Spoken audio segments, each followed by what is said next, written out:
Halo everyone, back with me again di chapter 4 mengenai conjunction. Sebelumnya di chapter 3 ada dua video part, maksudnya terbagi menjadi dua part ya, karena kepanjangan. Oke, langsung saja kita mulai chapter 4 ini. Seperti yang kalian lihat pada gambar di samping, ada table of content dari materi conjunction. Oke, mulai saja kita masuk pada materi although, though, even though, in spite of, and despite. Coba kalian lihat contoh situasi di atas. Kita baca ya. Last year, Paul and Sarah had a holiday by the sea. It rained a lot, but they had a good time. Liburan Paul dan Sarah di tepi pantai diguyur hujan deras. Namun mereka tetap menikmati waktu mereka. We can say, although it rained a lot, they had a good time. Atau kita juga bisa menggunakan in spite of the rain, they had a good time. Dan juga bisa pakai despite the rain, they had a good time. Kalian ada yang tahu arti although, in spite of, atau despite gak?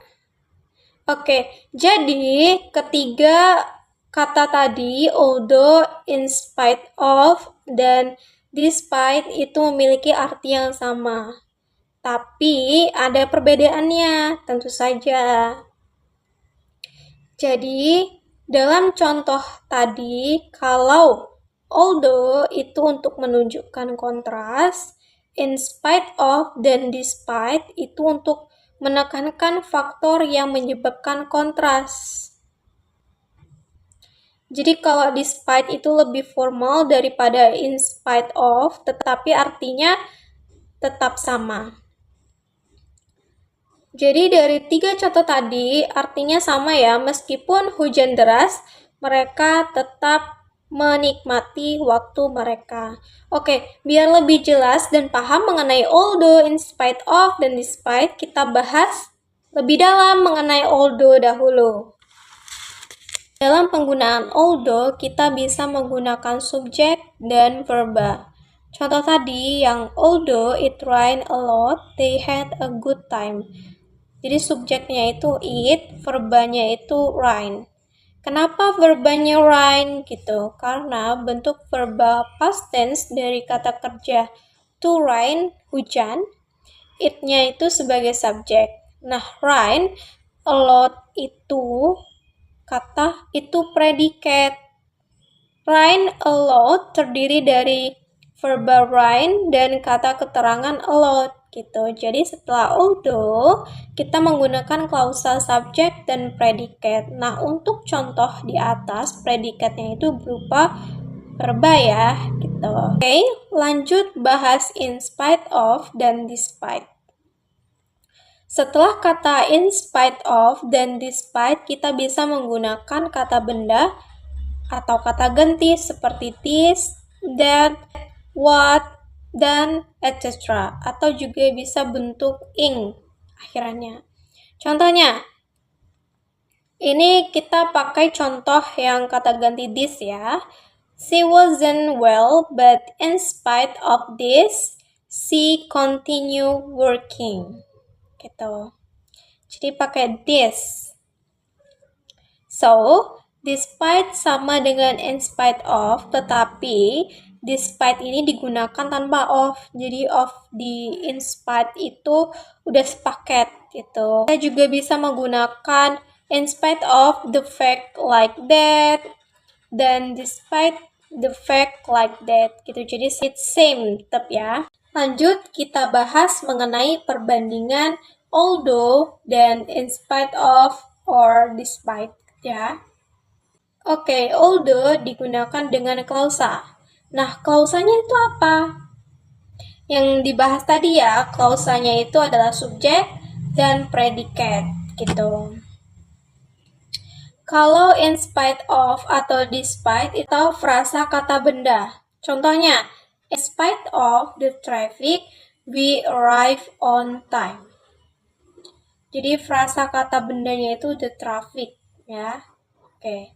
Oke, lanjut pembahasan selanjutnya. Though dan even though.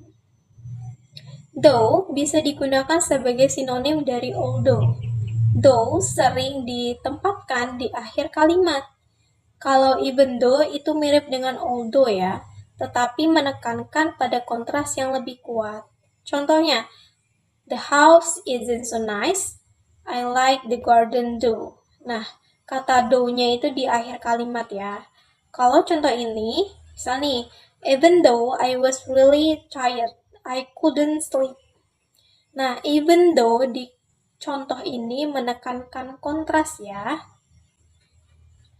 Jadi contoh ini bilang kalau penuturnya itu sangat lelah. Nah, fakta, kontrasnya tetapi tidak bisa tidur gitu. Artinya fakta bertentangan dengan harapan. Kan biasanya kalau kelelahan itu akan menyebabkan tidur ya, tetapi ini berbeda. Tetapi ini kontrasnya tetap gitu, walaupun dia lelah tetapi tak bisa tidur gitu.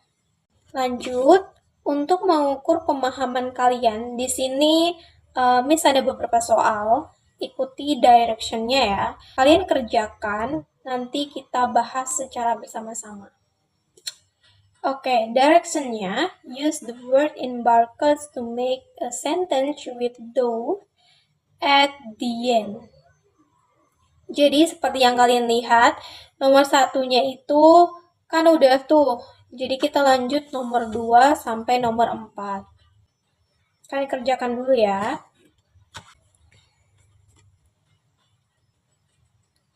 Soal nomor 2, I enjoy reading the book. Very long. Nomor 3, we didn't like to vote. Nomor 4, Laura is very nice. Nah, jadi kalian bisa buat kalimat dengan kata-kata yang ada dalam kurung itu. Di akhir kalimatnya kalian bisa tambahin do ya. Nah, nomor 2 itu kita bikin kalimat dari kata very long-nya ya. Kemudian nomor 3 buat kalimat dari kata it. Dan yang terakhir nomor 4 bisa pakai kalian bisa pilih don't like atau husband gitu. Jadi kalian bisa pilih ya. Untuk jawaban ini sifatnya opsional menurut kalian gitu. Jadi nggak ada benar atau salah gitu. Jadi di sini jawabannya menurut Miss gitu ya. Untuk nomor 2 itu bisa juga membuat kalimat seperti ini. It's very long though. Gitu aja gitu. Terus yang nomor 3 ada we ate it though. Dan yang terakhir ada I don't like cuisine though. Nah, itu aja. Jadi kalian bisa letakkan kata though di akhir kalimat gitu. Lanjut, masuk materi selanjutnya mengenai in case.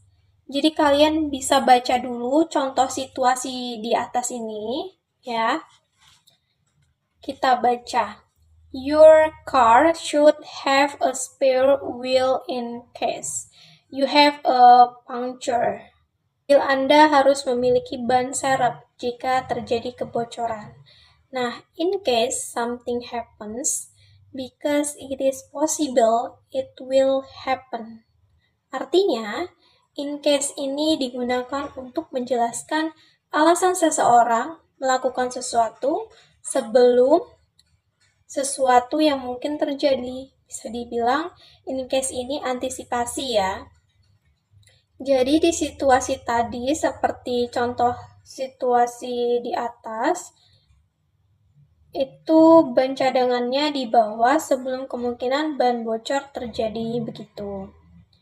Nah, contoh situasi lain seperti shall I draw a map for you in case you have a problem finding our house. Jadi situasi ini peta dibuat sebelum kemungkinan kesulitan dalam menemukan rumah gitu. Takut-takut nyasar gitu ya. Jadi in case untuk antisipasi gitu. Berbeda dengan in case nih guys. Kalau just in case itu artinya jaga-jaga untuk kemungkinan yang lebih kecil atau tidak pasti gitu. Contoh kalimatnya gini. I will take an umbrella just in case it rains, but I don't think it will gitu. Lanjut mengenai perbandingan in case dan if. Oke, kita langsung aja ya. Kalau in case itu untuk menunjukkan tindakan yang diambil sebelum kemungkinan sesuatu terjadi sebagai bentuk pencegahan atau antisipasi gitu ya. Sedangkan if itu untuk menunjukkan tindakan yang akan diambil hanya jika suatu kejadian terjadi gitu. Contohnya nih, we will buy some more food in case Tom comes. Kita akan membeli beberapa makanan jaga-jaga sebelum Tom datang. Dibandingkan dengan we will buy some more food if Tom datang. Makanan dibeli jika Tom datang. Kurang pas ya agaknya untuk contoh yang pakai if ini. Jadi contoh yang tepat itu memakai in case gitu. Bisa juga nih in case dengan past tense gitu. Alasannya seseorang melakukan sesuatu di masa lalu.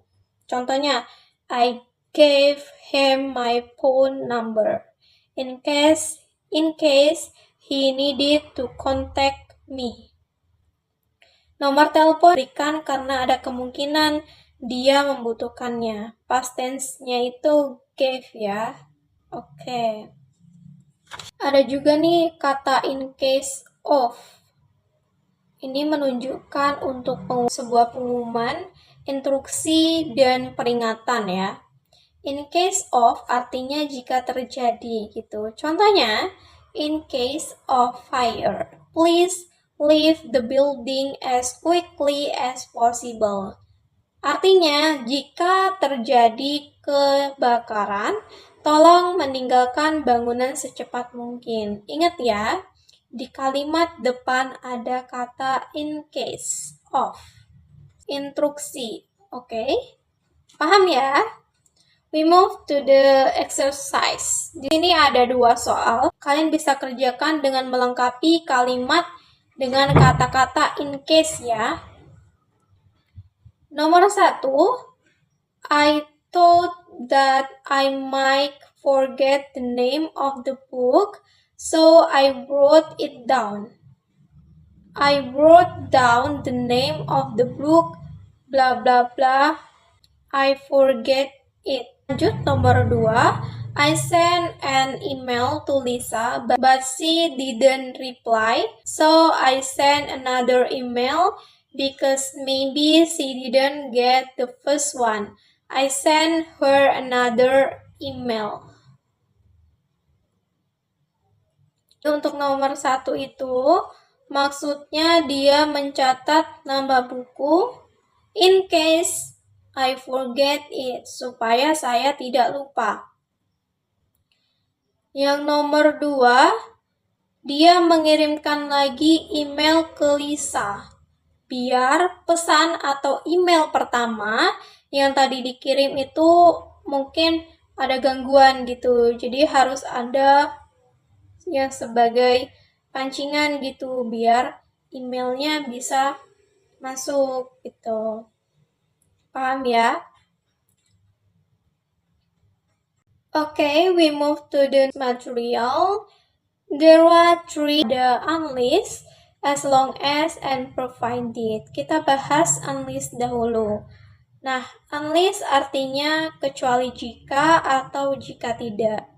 Nah, unlist ini untuk menyatakan suatu kondisi yang jika tidak terpenuhi, maka klausa utama akan terjadi.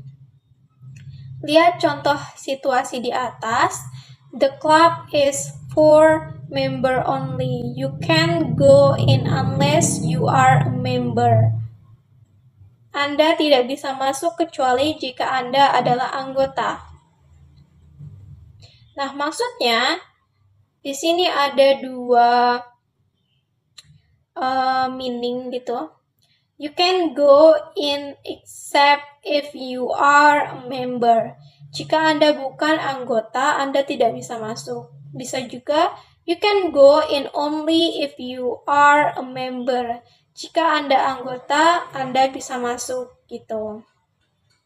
Unless bisa diganti dengan except if, kecuali jika dalam beberapa konteks, terutama kalau pakai except if itu untuk menunjukkan kondisi negatif. Oke, lanjut ya, kita bahas mengenai as long as.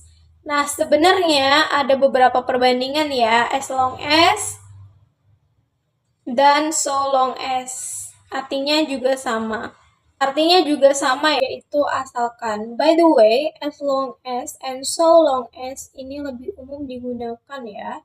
Contohnya, you can borrow my car as long as, atau so long as you promise not to drive too fast.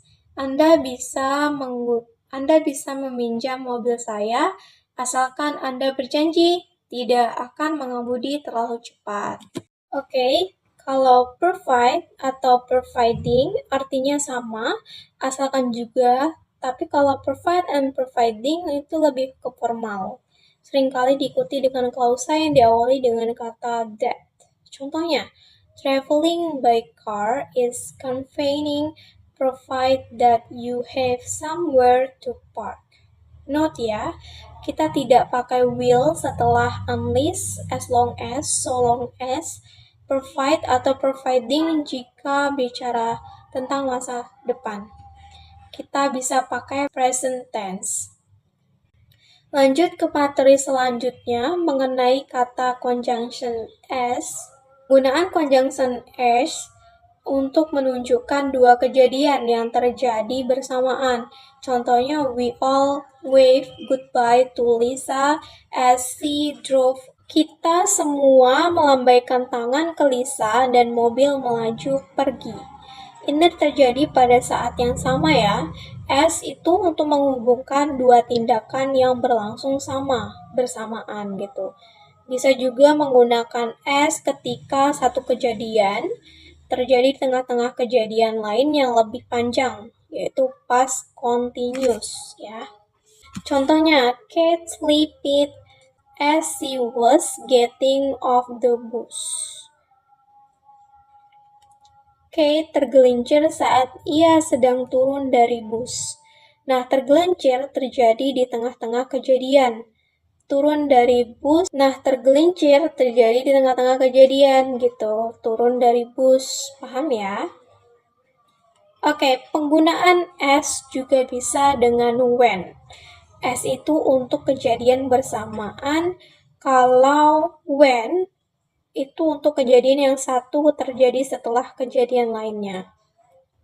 Contohnya, as I drove home, I listened to music. Kejadiannya bersamaan. Apa kejadiannya? Kejadiannya tuh satu mendengarkan musik dan satunya mengemudi untuk pulang gitu. Contohnya, when I got home, I had something to eat. Makan terjadi setelah sampai di rumah. Nah, makanya pakai when. Lanjut, as sebagai sinonim dari because, karena. Artinya, as digunakan untuk menunjukkan sebab akibat.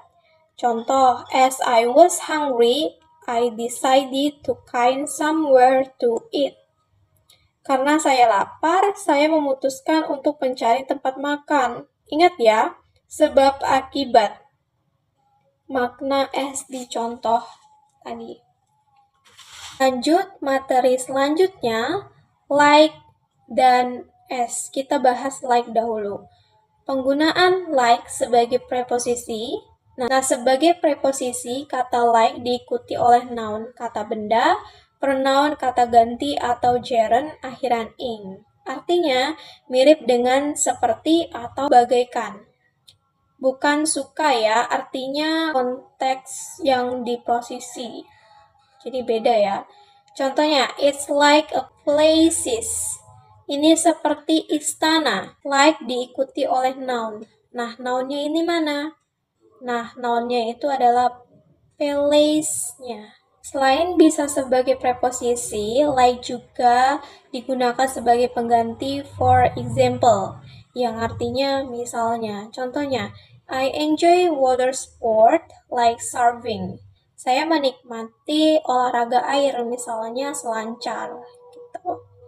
Selanjutnya, masuk pada pembahasan S lebih dalam. Kita bahas dulu S dalam perbandingan dan kondisi yang sama. Ada strukturnya nih. Strukturnya tuh subject plus verb. Jadi berdekatan. Contohnya, I leave everything as it was. Saya membiarkan semuanya seperti sedia kala. Subjeknya I, verbnya live ya. Atau contoh lainnya, I leave everything like it was. Gitu. Lanjut, perbedaan S dengan like. S itu sebagai preposisi yang menunjukkan peran, kapasitas seseorang atau sesuatu. Contohnya, kalian compare ya. As a taxi driver, I spend most of my working life in a car. Sebagai seorang pengemudi taksi, saya menghabiskan sebagian besar kehidupan kerja saya di dalam mobil gitu. Kalau like, I'm like a taxi driver. Saya seperti seorang pengemudi taksi. Mirip ya, tapi kalian harus tahu perbedaannya. Mengenai like or as if. Like itu digunakan untuk perbandingan yang lebih umum dan kurang formal. Lebih menekankan pada kemiripan. Contohnya, the house look like it's going to fall down. Rumah itu terlihat seperti akan rubuh. Kalau as if itu digunakan untuk menekankan pada suatu keadaan seolah-olah terjadi meskipun sebenarnya tidak. Jadi ini jatuhnya lebih ke formal ya. Atau bisa juga kayak hipotesis gitu. Contohnya, that house look as if it's going to fall down. Rumah ini terlihat seolah-olah akan roboh. Nah, contoh kedua ini lebih kelihatan formal ya, dibanding dengan contoh yang tadi, yang pakai like. Lanjut, penggunaan like and as if dengan kata kerja seperti look, sound, dan etc. Contohnya, if looks like she isn't coming, sepertinya dia tidak akan datang. Nah, pernyataan berdasarkan pengamatan, ada kata looks-nya ya di contoh tersebut. Lanjut, penggunaan past tense setelah kata as if, membicarakan masa kini. Past tense di sini menekankan pada situasi yang digambarkan adalah tidak nyata atau hipotesis. Contohnya, he talks as if he knew everything. Dia berbicara seolah-olah dia tahu selalu segalanya. Meskipun dia tidak tahu segalanya, kata kerja knew past tense itu lebih menekankan sifat tidak nyatanya atau hipotesis. Perbedaan during, for, and while. Kita bahas during dahulu. During itu artinya selama. Artinya itu ada saat awal dan akhir sesuatu gitu. Contohnya, feel asleep during the movie. Saya tertidur selama film berlangsung. Ingat, during itu digunakan dengan kata benda. Lihat contoh, abis kata during kan ada kata the movie. Nah, the movie ini adalah noun-nya ya. Kalau for and during, for itu untuk menunjukkan berapa lama sesuatu berlangsung, jadi durasi suatu kegiatan gitu. Kalau during itu kapan sesuatu terjadi dalam suatu periode waktu. Coba kalian compare contoh di atas. When did you fall asleep during the movie? Kapan kamu tertidur selama film? Bandingkan dengan how long were you asleep? For half an hour. Berapa lama kamu tertidur? Jawabannya selama setengah jam. Ingat, During untuk menunjukkan kapan, sedangkan for untuk menunjukkan berapa lama. Tetapi kita tidak pakai during yang untuk menyatakan durasi. Itu salah ya, karena during sendiri artinya selama. Jadi pakai for kalau untuk menyatakan durasi. Lanjut, during versus while. During berpasangan dengan noun ya. Kalau while itu digunakan dengan subjek dan verb. Contohnya, I feel asleep while I was watching TV. I itu subjeknya, feel asleep-nya itu verbnya. Note ya, kalau while itu untuk masa depan tidak pakai future tense, tetapi pakai present tense. Kayak misalkan contohnya kayak gini, I'm going to Jakarta next week. I hope the weather will be good while I'm there. Jadi pakai while aim, bukan while I will be. Tidak pakai kata future tense will-nya ya. Oke.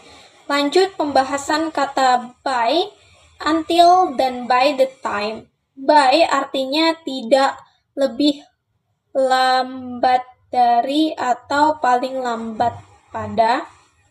By menunjukkan batas waktu akhir, bukan durasi. Contohnya, this milk has to be used by 14 January. Susu ini harus digunakan paling lambat tanggal 14 Januari. Lanjut, kalau untuk until atau till itu sama aja ya. Sama-sama sampai artinya. Maksudnya, berapa lama suatu situasi berlanjut. Contohnya, shall we go now? No, let's wait until it's raining. Apakah kita pergi sekarang?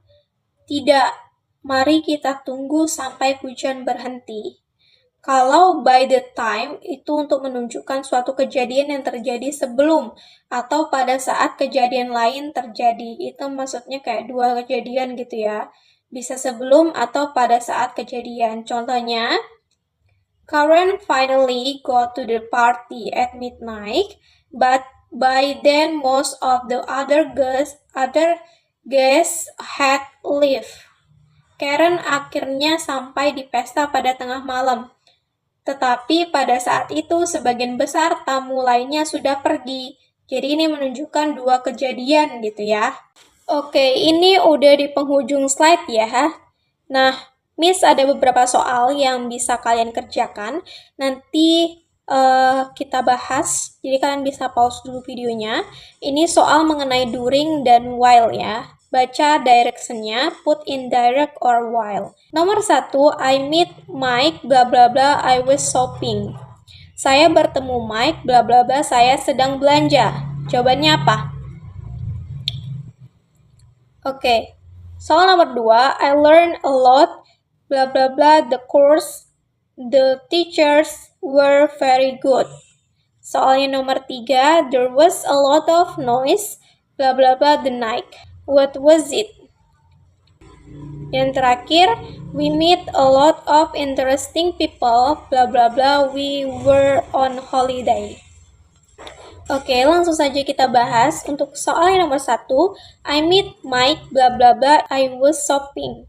Saya bertemu Mike, bla bla bla, saya sedang belanja. Jadi jawabannya apa? Ingat ya, sekali lagi during itu bersamaan dengan noun, kalau while itu dengan subjek dan verb. Soal di atas ada verbnya nggak? Ada ya, yaitu meet dan was shopping. Nah, yang mana Miss? Kalau dua verbnya artinya menunjukkan dua kejadian. Jadi kalau dua kejadian dan memakai subjek dan verb itu adalah while. Jadi jawabannya I meet Mike while I was shopping. Soal nomor 2, I learned a lot bla bla bla, the course, the teachers were very good. Saya banyak belajar bla bla bla kursus tersebut, para guru sangat baik. Course itu noun ya, jadi yang berpasangan dengan noun itu adalah during. Jadi jawabannya adalah during. Yang nomor 3 adalah ada banyak kebisikan bla bla bla malam. Apa itu? The night itu noun. Jadi jawabannya during. Soal nomor terakhir, we meet a lot of interesting people, bla bla bla, we were on holiday. Kami bertemu banyak orang menarik, bla bla bla, kami sedang berlibur. Jawabannya apa? Lihat lagi kalimatnya ya, ada dua kejadian. Pertama, bertemu orang-orang, terus kejadian kedua, sedang berlibur. Jadi untuk menghubungkan kedua aksi atau kejadian, memakai apa? Jadi memakai while ya. Lengkap juga memakai subject verb-nya. Jadi we meet a lot of interesting people while we were on holiday. Oke, sampai di sini video pembelajaran chapter 4. Baiklah, untuk materi conjunction cukup sampai di sini. Semoga kalian semua yang menonton video ini paham dan semoga bermanfaat bagi kalian. Terima kasih.